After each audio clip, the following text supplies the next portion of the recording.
Je m'appelle Léonard Maton, je suis metteur en scène. Je suis l'adaptateur d'un grand texte de Shakespeare qui est Hamlet.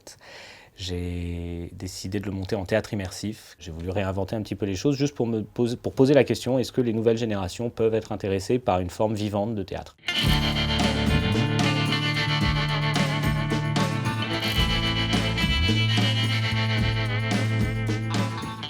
Théâtre immersif, ça signifie quoi? C'est un drôle de mot, immersion, parce que c'est un mot qui, il y a quelques années, quand j'ai commencé à parler du projet, les gens me demandaient si c'était pas sous l'eau.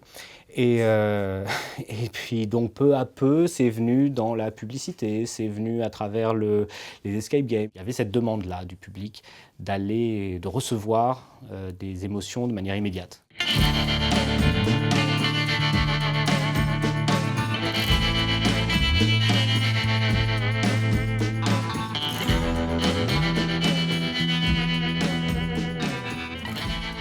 Donc le spectateur entre et là, il découvre quoi? Alors d'abord, il découvre un espace qu'on a qualifié de mnouchkinien, donc je suis très content. Et ensuite, il y a 3 rideaux, des rideaux rouges, qui derrière vont faire vivre sur 600 mètres carrés du théâtre, et le théâtre partout en même temps, en laissant le choix aux spectateurs d'aller où ils veulent, de faire leur choix de narration. On a envie de partir en plein milieu, on peut le faire. C'est vachement humiliant pour les acteurs, mais dans le bon sens du terme, ça rend humble.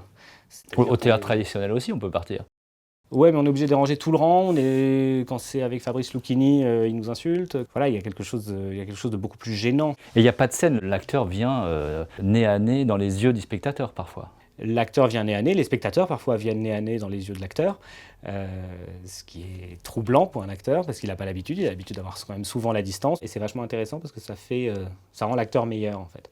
En fait, si on choisit le parcours qu'on veut faire, on rate certaines scènes, on en privilégie d'autres. Et dans Hamlet, on peut très bien rater, être ou ne pas être. Ah ben dans celui-ci, on peut tout à fait le rater, parce qu'on n'est pas là au bon moment, parce qu'on a choisi de voir autre chose. Et ben on sort, on n'a pas vu être ou ne pas être. Mais oui, on peut le louper, on peut revenir. Et on peut revenir en voyant complètement autre chose. On a des gens qui sont déjà revenus 4 fois. Est-ce que, alors vous allez dire non, c'est accessible à tous parce qu'on s'adresse à tous, mais est-ce que c'est quand même un peu élitiste et pas très grand public? Ça paraît ardu pour quelqu'un qui n'a pas l'habitude d'aller au théâtre, je me trompe? Alors, on a eu un spectateur de 3 ans la semaine dernière, je pense que c'est un peu jeune pour le coup. On a des spectateurs à partir de 7 ans qui viennent et qui reviennent. Donc il y a vraiment une communication qui se crée autour de ça et sur des publics très différents. Je m'aperçois que les 15-25 ans sont complètement demandeurs et preneurs de ça parce qu'ils sortent en disant « j'ai envie de lire Hamlet maintenant » alors qu'ils n'ont peut-être jamais lu de théâtre. Je considère à ce moment-là que c'est mission complètement accomplie et c'est une belle surprise pour le coup.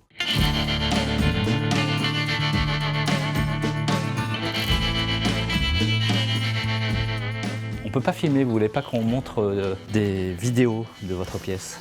Ah non, parce que ça s'appelle le secret. Donc déjà, il faut que ça le reste secret. Déjà, on donne l'adresse. Je trouve que c'est énorme. Quand les gens viennent en couple ou en groupe, on les sépare au départ pour que quand ils sortent, ils ne se disent pas « ça t'a plu, ça t'a pas plu, ouais, bof, bien, super ». Ils disent « qu'est-ce que t'as vu ? Moi j'ai vu ça, j'ai vu ça, moi j'ai vu ça, j'ai vu ça ». On se retrouve à faciliter la communication et je trouve que c'est vraiment un des principes du théâtre. Et ça le permet très fortement. Donc c'est aussi pour ça qu'on ne veut pas filmer, c'est pour pas correspondre à quelque chose qui sera attendu.